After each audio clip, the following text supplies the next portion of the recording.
son seau, c'est invisible dans son cœur. Et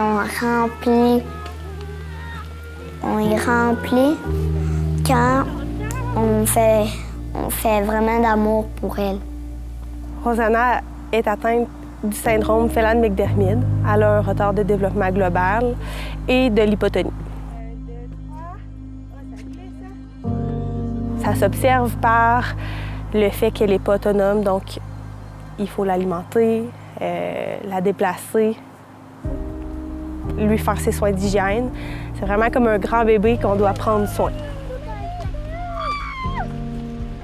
Elle sait pas marcher. Elle sait pas faire du vélo. Elle sait faire rien. Des fois, elle nous dit ça. Et aussi, des fois, elle fait ça. En fait, dans les autres 3 mois, on est allé voir sa génétique du fait que j'ai un frère qui a un handicap.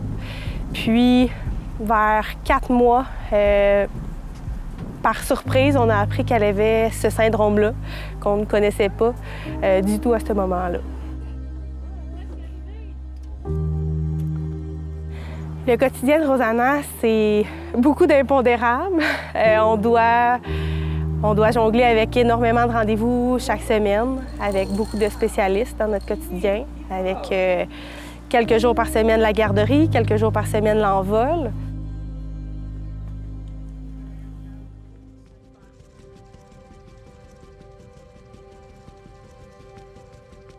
Quand Rosanna vient à l'envol, Rosanna, elle vient ici pour travailler. Tu sais, pour elle, en fait, elle vient voir, elle est contente, on s'amuse à travers le jeu, mais pour elle, ça lui demande beaucoup d'efforts de pratiquer la marchette, de faire le vélo, de faire des pivots pour se lever debout de sa chaise, à aller laver ses mains, à se déplacer pour aller chercher un jeu.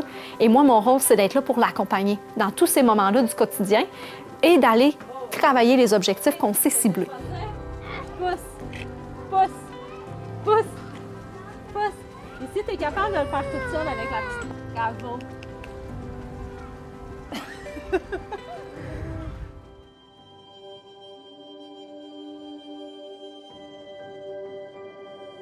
Moi, mon rôle avec elle, c'est vraiment d'appliquer les recommandations des professionnels avec qui je travaille en équipe, là, comme la physiothérapeute, l'ergothérapeute, la nutritionniste.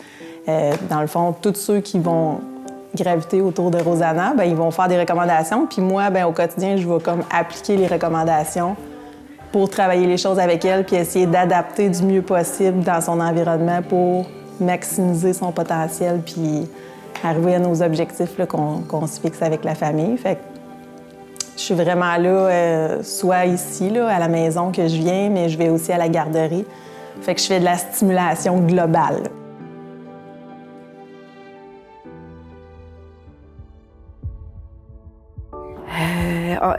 Les amis d'Eliott, j'ai trouvé que le mot est parfait. Les amis, on devient des amis en faisant du bénévolat pour les amis d'Eliott. C'est une grande famille.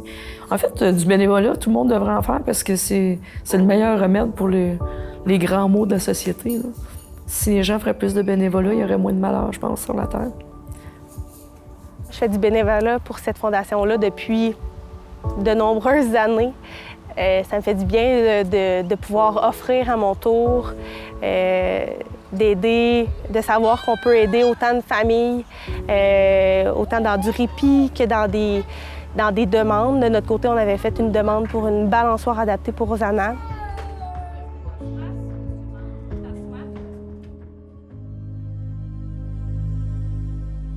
Les Amis d'Eliott ont un impact sur la qualité de notre travail, par de l'argent, mais par tout leur aspect facilité. On a des grands projets, on a des grands espoirs, on fréquente régulièrement la souffrance chez les familles. Et quand on se retourne vers la Fondation Les Amis d'Eliott, c'est pas compliqué, accessible. Les demandes, ça se tient sur une page. Écoutez, vous pouvez pas vous imaginer qu'est-ce que ça illustre pour nous autres, là, cette accessibilité-là.